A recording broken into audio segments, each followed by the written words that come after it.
This is Into the Story, the podcast where you learn English with true stories from all over the world. Stories that connect us and inspire you to get where you want to go.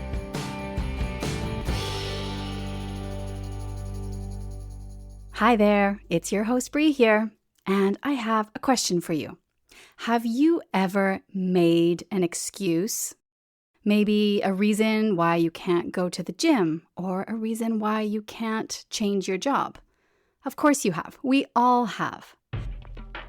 But today's storyteller asks us, when was the last time that you won anything by saying, I can't? By the end of today's story, I think that you are going to believe that you can do anything that you put your mind to. Now, on this season of Into the Story, we're bringing you lots of inspirational stories. But I have to say that today's is perhaps the most unique. Our storyteller is Laura Eiman from Boston, Massachusetts, in the United States. And today she'll tell us about her journey to Olympic weightlifting at the age of 63 years old. Are you going to now go off and join the Navy SEALs? And I said, that's exactly what I'm going to do. And I got up and I threw the bag of cookies in his lap and I went home and I cried very, very hard. At 48, Laura had hit her bottom, mentally, emotionally, physically. But one day she decided that she was ready for a change. And today we're going to hear her extraordinary story. If you like this episode, will you do me a favor and follow Into the Story on your podcast app? It's free and it means that you'll never miss a new episode. And thanks. Okay, now it's time to look at 5 words and expressions that Laura uses in today's story. First, to wander over, W-A-N-D-E-R. To wander over means to walk casually somewhere, sometimes without a specific location or a clear purpose. It means that you're walking relaxed and you're not in a hurry. For example, after lunch on Sunday, we decided to wander over to the park and enjoy the sunshine. Now, I just want to point out to you that wander is different than wonder. I know, they sound really similar. But wonder, W-O-N-D-E-R, is about feeling curiosity and amazement. For example, I wonder why the sky is blue. Or I looked up at the stars and wondered about the universe. So wander is about walking casually somewhere, while wonder is about feeling curious and thinking about something. And next we have mental toughness, T-O-U-G-H-N-E-S-S. So mental toughness is a very important concept in today's story. And it means being able to stay strong and positive even when things are difficult. Mental toughness is about believing in yourself, even when things don't go the way you want them to. For example, athletes need mental toughness to push through physical exhaustion and keep performing at their best. And during exams, students with mental toughness can stay calm and focused, even when they're under pressure. Mental toughness. Next, to binge on, B-I-N-G-E. To binge on means to consume something or to do something excessively or in large quantities within a really short period of time. To binge on is often used when talking about food, TV shows, or activities. For example, I love to binge on my favorite TV series during the weekends. Or after the diet, he couldn't resist and binged on a whole bag of chips. To binge on. Next, a barbell. A barbell is a piece of weightlifting equipment, and it consists of a long metal bar with weights attached to each end. It's commonly used for strength training. For example, Arnold lifted a lot of barbells during his career as a bodybuilder. Or the gym instructor taught me the proper technique for using the barbell during my workout. And finally, to blow an opportunity. So to blow an opportunity means to miss a chance or a possibility to achieve something or to be successful because of our own actions or mistakes. For example, he blew the opportunity to get a promotion by always arriving late to work, or she regretted blowing the opportunity to study abroad by not submitting her application on time. You can also use the expression to blow it. For example, he blew it and didn't get the promotion because he always arrived late, or she blew it and she didn't submit her application on time. To blow an opportunity.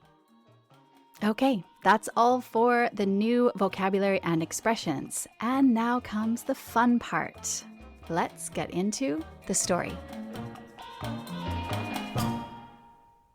I had really hit my bottom when I was 48 years old. I had been a sugar addict my whole life. I was newly divorced. I had 2 young kids at home. I hated my job. Frankly, I hated myself and my life. The only thing I really loved were my 2 children. Until one day, I wandered over to my neighbor's house, to Dan and Linda's, of course, with a bag of Oreos, cookies in my hand, saying, "Dan, what are you doing?" And Dan was in the den watching TV. So I plopped down on the chair next to him and started to eat some Oreo cookies and watched the TV with him. I said, "Dan, what's on TV?" He said, "Shh, I'm watching a documentary on the Navy SEALs." They were fit. They had a strategy for their day. They were committed. They took care of each other. They took care of themselves. They went to bed early. They ate well. These guys were mentally tough. I want to be like them. I want to join the Navy SEALs. And Dan looked at me and laughed. He said, "Are you on some kind of a sugar high? At the age of 48, are you going to now go off and join the Navy SEALs?" And I said, "That's exactly what I'm going to do." And I got up and I threw the bag of cookies in his lap and I went home and I cried very, very hard. I hit my bottom again for the 1000th time. And I finally said to myself, "I'm done."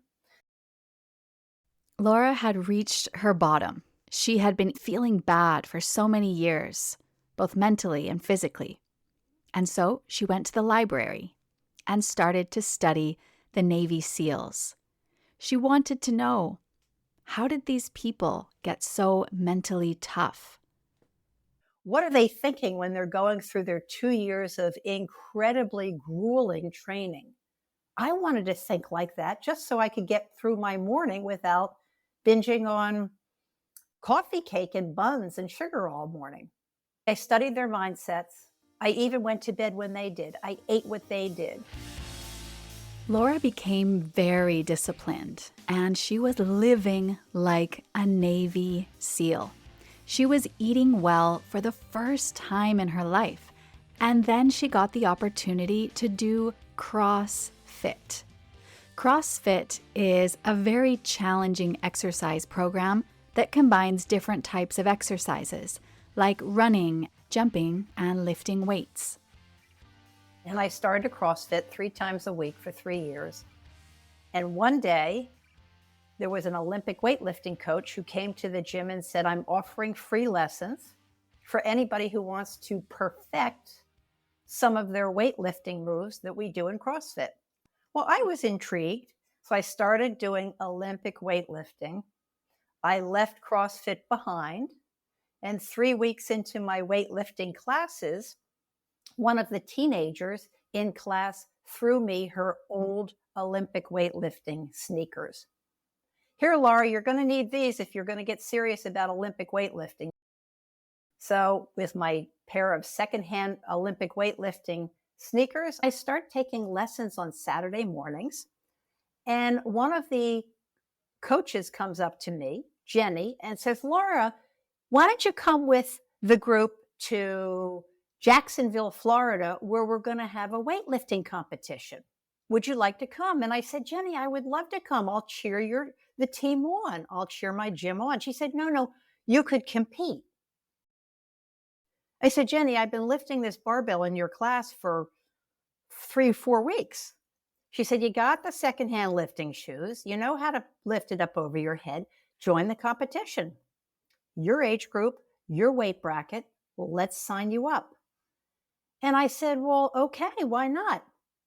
So sure enough, 6 weeks later, I'm off with the team to Jacksonville, Florida in the gym's van.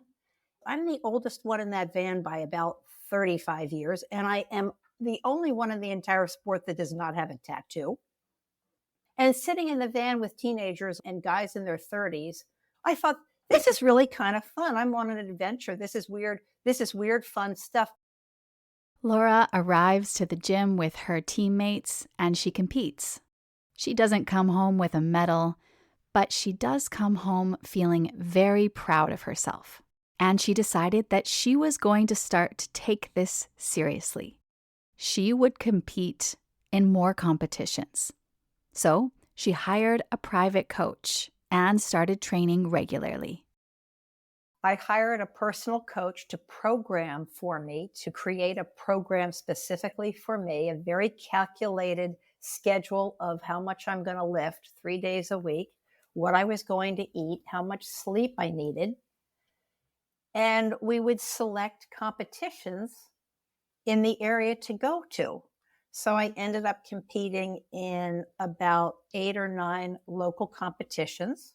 And then my coaches, they were saying, well, Laura, we've got Florida State Championships coming up. How about that one? And I said, sure, why not? This was a big one. It was a 3-day competition, people from all over the country. I had never done anything like this before. And then the day arrives. Florida State Championships. Laura arrives early at a huge gymnasium. There are 15 platforms, about 1.5 meters apart from each other, and all of the weightlifters are warming up. She's feeling nervous, but Laura's coach instructs her exactly how she needs to warm up. And then she says, okay, 3 seconds, you're on. Up, I go out. She gives me a pat on my shoulder. She says, you got this, Laura. And I go out and I know exactly what I need to do. I go out and I lift one lift and it's 3 seconds. Then I have 2 more lifts in front of the judges. So I'm really out there competing for a minute and then I'm done. And I receive my score. That day, Laura placed 4th. She was feeling really happy and excited about her accomplishment, and she was ready for more competitions. The coaches said to me on the way home, Laura, would you like to compete in the World Championships? And I said, sure. Why not? So the training continued, and I qualified for New Zealand. I was unable to go because of death in the family. I competed locally some more, and my coach said, would you like to qualify and go to the World Championships in Barcelona, Spain? And I said, sure. But unfortunately, I could not go because I got an injury. My body was really taking a beating, and I did everything I could to preserve my body and to lift safely, but I would still get injuries. And my neck was beginning to really, really bother me. And for 7 months, I lifted with neck pain. And finally, I said to my coach, I've qualified for world championships twice. I can't go, but I'm satisfied.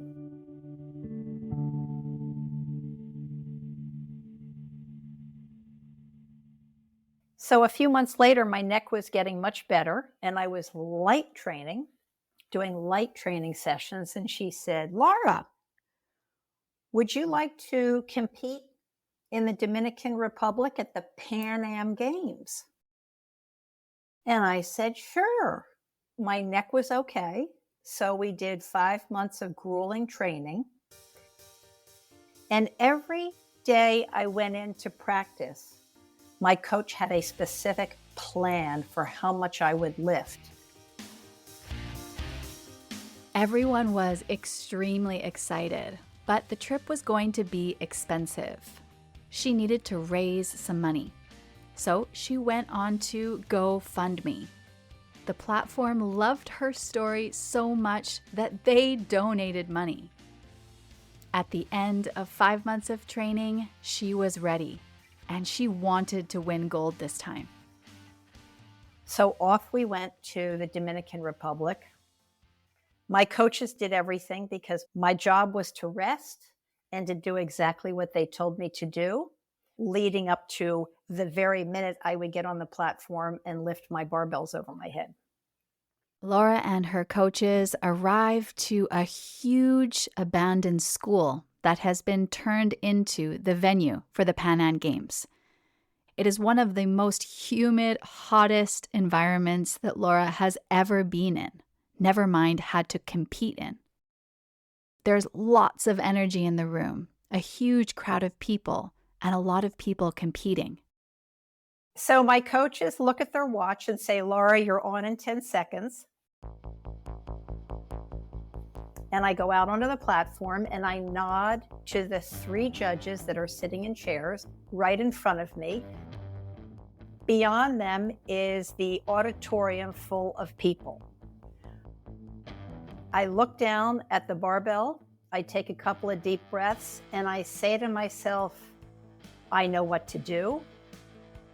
I've done this thousands of times before. And I lift the barbell over my head. Now in Olympic weightlifting, you have 3 lifts. So I lift it once, I drop it, I sit in a chair, and my coaches come out and they decide how much more weight they're going to put on the barbell. The second lift, they're going to add some plates. Laura, ready for your second lift? I lift the second lift and it's nice and strong. Drop the barbell, I go sit down. The third lift is going to be even heavier. This is where the coaches will push me and say, okay, we really want to win a gold medal. Either you lift it and you do it or you blow it, whatever, we're going to go for gold. So we have to go a little bit outside your comfort zone. I lift the barbell over my head and I had 3 excellent lifts. And I dropped the barbell, it bangs against the platform, and I walked away and bowed to the judges and left and gave my coaches a big hug and said, I nailed this. Laura knows that she did really well. So now she just has to sit down and wait for everybody else to finish competing. She's watching the digital scoreboard, and then the competition ends. The competition ends and I was in first place. I got my gold and I was very happy. I think my coaches were more excited than I was because I'm exhausted. That night, over a beer in the bar, I felt pretty good. Laura has won her gold medal. It's just crazy to think that before the age of 60, she had never even lifted a barbell.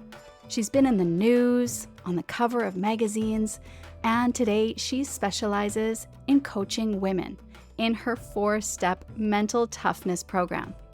The key to success, she says, is to stay calm and confident in our minds and to go outside of our comfort zone. Here are 3 things that Laura recommends when we need mental toughness. The first, breathing techniques save the day every time. When you breathe properly, you regulate your central nervous system and you become calm and stable again physically. Laura's second piece of advice is to not focus on the scoreboard. We never look at the scoreboard. I always want to win first, but I always know that the way to win first is to focus on what I'm doing at the very moment I'm doing it, not the end result. And her third and final piece of advice for us today is to ask for help. All successful people, no matter how much money they've made or how they define their success, no matter how mentally tough they are, they will tell you, yes, I have a successful team or a successful person behind me who believes in me. We all need that, no matter who we are. So when you're ever doing anything really hard, make sure you align yourself with somebody who can support you and believe in you. If you want to see some photos of Laura training and winning medals in Olympic weightlifting, you can find them on our website. And if you want to know more about Laura and sign up for her newsletter, visit lauraeiman.com. You'll find a link in the show notes. I really hope that you enjoyed this story as much as I did. And if you want to show your love, then please share this podcast with your English learning friends. You can just press the share button. It's usually at the top of your app, and send it on over. And thanks. Okay, until next time, we hope that you have a good time, or at least a good story to share.